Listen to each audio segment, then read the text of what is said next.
अरे तू तर म्हणला होता हे आजचे दिन म्हणतात, पण हे तरी इथं बुरे दिन म्हणतायत. तसा शेतकरी म्हणला, साहेब ते जन्मले तेव्हा आजचे दिनच म्हणत होते, पण तेव्हा त्यांचे डोळे उघडले नव्हते. देशातल्या जनतेचे आता डोळे उघडलेत.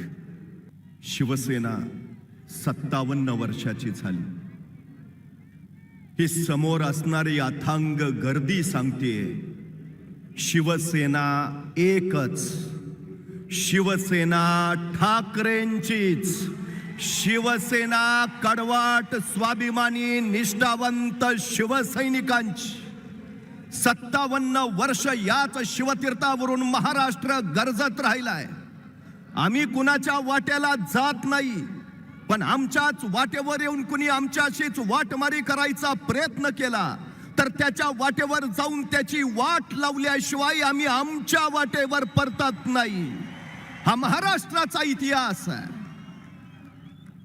वंदनीय हिंदुहृदय सम्राट शिवसेना प्रमुख बाळासाहेब ठाकरेंनी ही शिवसेना आपल्या हाताने पक्षप्रमुख उद्धवजी ठाकरेंच्या हाती सोपवली.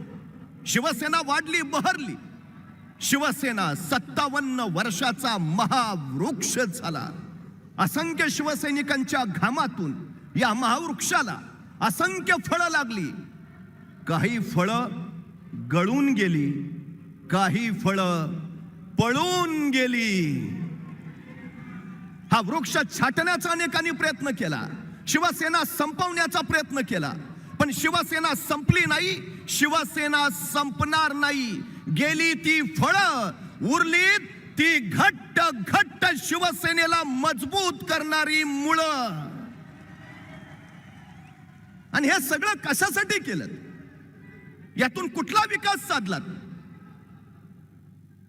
फक्त जाहिराती, घोषणा आणि आश्वासनांचा सुकाळ, बारी सगळा दुष्काळ. स्त्री शिक्षणाची परंपरा सांगणाऱ्या महाराष्ट्रात 80,570 मुलींनी प्रवेश घेतला आणि त्यापैकी 12वी मध्ये केवळ 20,28,252 मुली पोहोचल्या. याचा अर्थ पहिली ते 12वी या शिक्षण प्रवाहातनं तब्बल 83 लाख मुली बाहेर पडल्या. पण शिक्षणाच्या प्रवाहातून बाहेर पडलेल्या मुलींना पुन्हा शिक्षणाच्या प्रवाहात आणावं यासाठी कुठला अभ्यास गट नेमल्याचं आमच्या ऐकिवात नाही.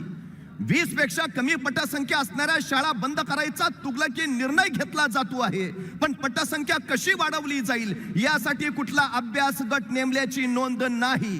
पण महाराष्ट्रामध्ये बिअरच्या विक्रीमध्ये घट झाली. ही महाराष्ट्रातली बिअर विक्री कशी वाढवावी यासाठी मात्र महाराष्ट्रात सरकारनं अभ्यास गट नेमलाय. म्हणजे सगळ्या प्रश्नांवर या सरकारनं एकच उत्तर शोधलं, प्या बिअर आणि करा चिअर.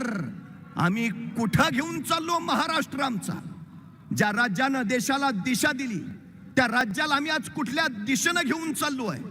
कोरोनाची महामारी होती, हॉस्पिटल्स बेड अपुरे होते, पण तरी या सगळ्या संकटावर मात करत उद्धवजी ठाकरे यांनी इथली आरोग्य यंत्रणा सोबत घेतली, इथले डॉक्टर बरोबर घेतले, इथले आरोग्य कर्मचारी बरोबर घेतले आणि या कोरोना सारख्या महाभयानक संकटावर मात करत महाराष्ट्राला सुखरूप त्यातनं बाहेर काढलं.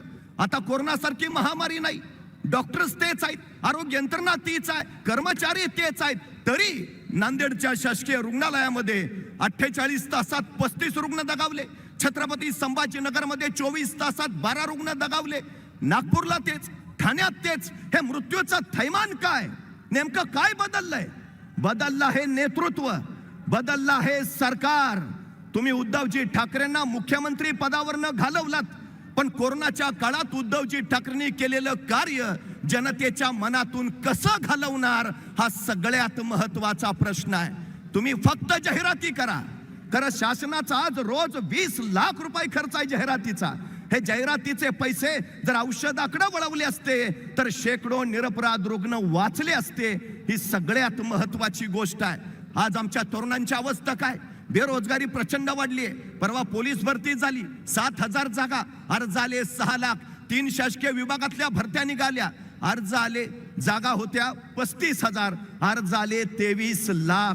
काय अवस्था आहे नेमकी? एका राजाच्या दरबारात एक गायक आला, मैफल चालू झाली.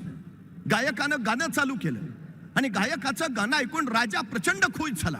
म्हणला तुझ्या खात्यावर 1,00,000 जमा करतो. गायकाला आणखी उत्साह आला, तो आणखी चांगलं गायला लागला. राजा आनंदात म्हणाला तुझ्या खात्यावर आता 15,00,000 जमा करतो. मग तर त्या गायकाला भरूनच आलं, तो आणखी चांगला गायला लागला. राजा म्हटला तुला पक्क घर देतो. गायकाला आणखी उत्साह आला. राजा म्हटला आता तुझ्या मुलाला नोकरी देतो, प्रतिवर्षी 2 करोड नोकऱ्या देणारच आहे. गायकाला आनंदच आनंद झाला. मैफल संपली, गायक आनंदात घरी आला. बायकोला म्हणाला राजाने आज मला बक्षिसं घोषित केली, 15,00,000 खात्यावर जमा करतो म्हणले, पक्की घरं देतो म्हणले, नोकऱ्या देतो म्हणले. आता आपले बुरे दिन जाणार, अच्छे दिन येणार. बायकोलाही आनंद झाला. महिना झाला, 2 महिने झाले, 3 महिने झाले, 4 महिने, वर्ष, 2 वर्ष, 3 वर्ष. बायको संतापली. गायकाला म्हणाली पहिले राजाच्या दरबारात जा, 15,00,000 कधी देणार आहे ते विचारा, घर कधी देणार आहे ते विचारा, पोरला नोकरी कधी देणार आहे ते विचारा, त्याशिवाय घरात पाऊल ठेवायचं नाही. गायक राजाकडे गेला. राजाला म्हणाला आपली मैफल झालेली, तुम्ही माझं गाणं ऐकून मला बक्षिसं घोषित केली, 15,00,000 खात्यावर जमा करतो म्हटला, पक्क घर देतो म्हटला, मुलाला नोकरी देतो म्हटला. महाराज 3 वर्ष झाली अजून काहीच नाही. तेव्हा राजे म्हणाले हे बघ, तुझं गाणं ऐकलं की माझे कान खुश व्हायचे आणि माझं बक्षीस ऐकलं की तुझं कान खुश व्हायचे. हिशोब बरोबर. ह्या देण्या घेण्याचा विषय येतो कुठं? आमचं तरी दुसरं काय झालं? यांनी घोषणा करायच्या, आमचे कान खुश, आम्ही मतं द्यायची, त्यांचे कान खुश. पण आपल्या पदरात नेमकं पडलं काय? काय आलं हातात? काय झालं 15,00,000चं? काय झालं 2022च्या पक्क्या घरांचं? काय झालं 2 करोड नोकऱ्यांचं? काय झालं स्मार्ट सिटीचं? काय झालं आदर्श गावांचं? अरबी समुद्रात छत्रपती शिवाजी महाराजांचं स्मारक उभारणार होता, काय झालं त्याचं? हिंदू मिलमध्ये डॉक्टर बाबासाहेब आंबेडकरांचं स्मारक उभारणार होता, काय झालं? महागाई कमी करणार होता, काय झालं? शेतकऱ्यांना हमी भाव देणार होता, काय झालं? शेतकऱ्यांचं उत्पादन दुप्पट करणार होता, काय झालं? शेतकऱ्यांच्या आत्महत्या थांबवणार होता, काय झालं? आज परिस्थिती काय आहे? जळगावमध्ये काही केळी उत्पादक उपोषणाला बसलेत. परवा त्यांच्याशी बोलणं झालं. उद्धवजी ठाकरे मुख्यमंत्री होते त्यावेळी त्यांना पीक विमा वेळेवर मिळाला, पण हे सरकार दखल घ्यायला तयार नाही. उद्धवजी ठाकरे मुख्यमंत्री होते, सोयाबीनला 11,000 रुपये दर होता, आज दर काय आहे? उद्धवजी ठाकरे मुख्यमंत्री होते, कपाशी 11,000 होती, आज दर काय आहे? अग्रिम विमा वेळेवर मिळत नाही. आज 15 जिल्ह्यातल्या 42 तालुक्यात भयान दुष्काळ आहे, पण दखल घेतली जात नाही. रोज सरासरी 10 ते 12 शेतकरी आत्महत्या करतायत.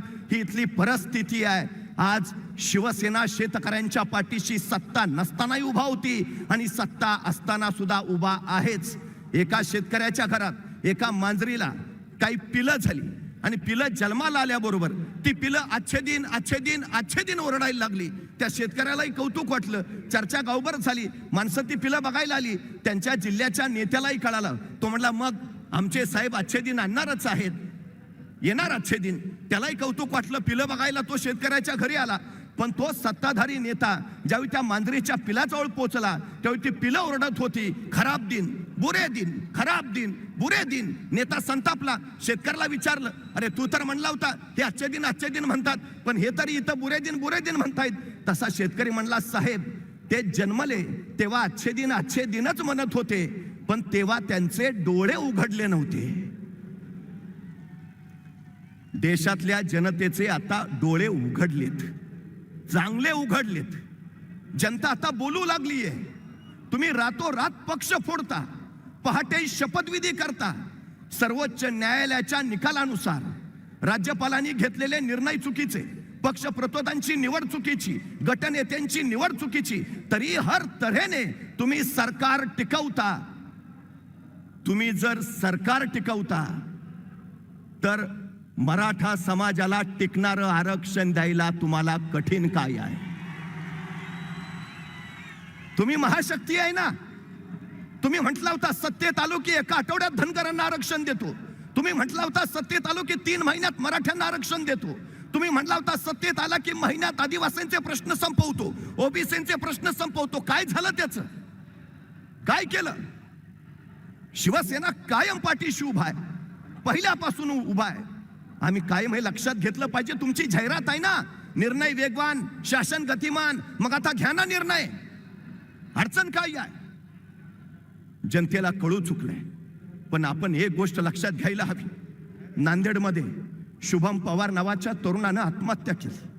तिथंच ओंकार बावणे नावाच्या 17 वर्षाच्या मुलानं शाळेतील फी भरायला पैसे नाहीत म्हणून स्वतःला विहिरीत झोकून दिलं. काल परभणीमध्ये सुद्धा तरुणानं आत्महत्या केली. परभणी धनगर आरक्षणासाठी आमच्या जत तालुक्यातल्या तरुणांनी आत्महत्या केली. माझे हात जोडून विनंती आहे, तरुणांनो, टोकाचं पाऊल उचलू नका. हवं ते मिळणारच आहे.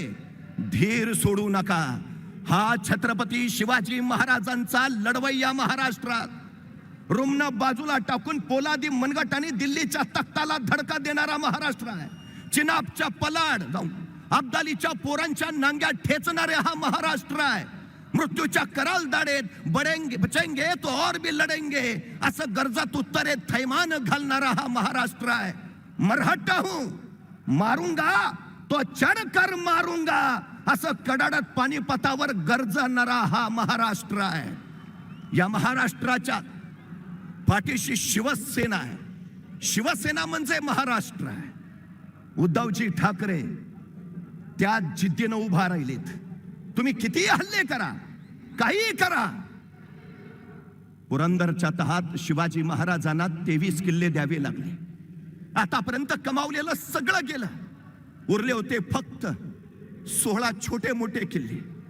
पण तरी महाराज जिद्दीनं उभा राहिले आणि 1665 ते 1674 या अवघ्या 9 वर्षात 16 किल्ल्यांपासून सुरुवात केलेल्या महाराजांनी राज्याभिषेकाच्या वेळी स्वराज्यात 360 किल्ले उभा केले.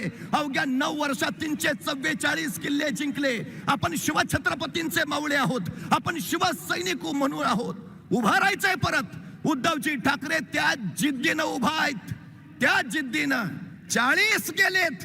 140 निवडून आणायची ताकद या शिवसेनेच्या मनगटात आहे.